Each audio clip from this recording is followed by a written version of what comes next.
a look at after you've learned how to record videos and after you've learned how to upload them to YouTube. One thing that you're going to want to start doing perhaps is developing your own website.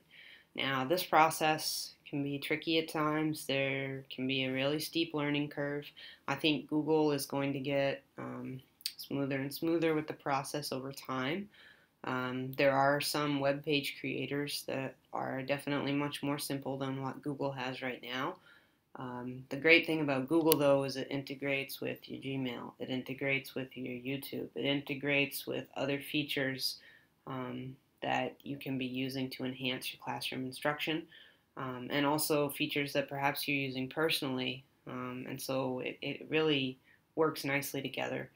Um, that being said, if this process is a little bit too tricky, don't let it be daunting for you. You know, feel free to work from your YouTube channel with your videos as a base. You might also think about setting up a blog, which is a little bit more simple to work with than a web page, and working in with the web page later. So just do the best you can with this. Try to follow along. Don't let it be too discouraging if it gets a little bit tricky, because everybody can do it. And also just, I think, know that Google is going to, at least I have faith that it will, make this process a lot smoother over time. So what you're going to do, you're going to open up your Safari browser, well, or your Chrome. Actually, I prefer Chrome.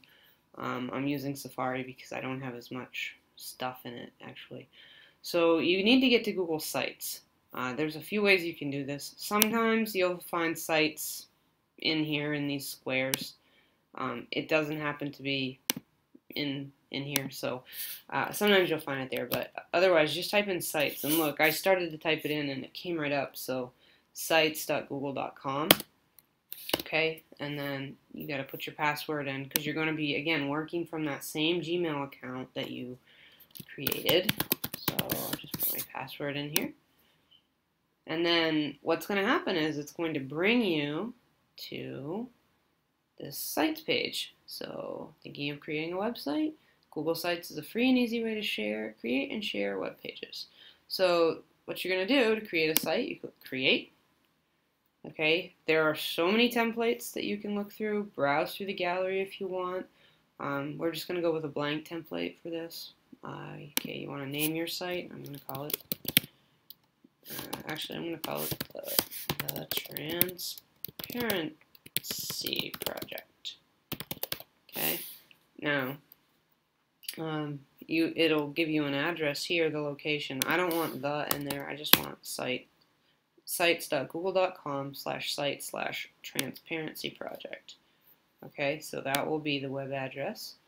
And then you can pick a theme right here. Look, there's a lot of different themes that you could pick. You can also go back and do this later. So this isn't something that you have to do now.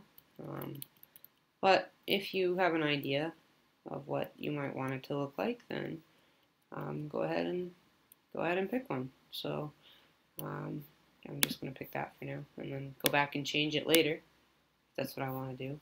Now this Captcha is a little bit more tricky than one of the first ones we had to put in. Maybe COUSNE. We'll see. Now a lot of things you finish and it's down here, but the trick to this is, look, the create button, it's up top here. Okay, so you put the Captcha in, but then you have to come all the way back up top and hit create to actually create it. Alright, so just you want to pay attention to that. So once you do that, that will get the basic site for you created. If you chose a template, you're already going to have pages and things to work with. I did not choose a template. I chose just to have it blank. As you can see, it's a very boring, very plain web page to start with. But the good news is that's all we need to start. Okay, and we're going to look at the features that you might be most interested in coming up next.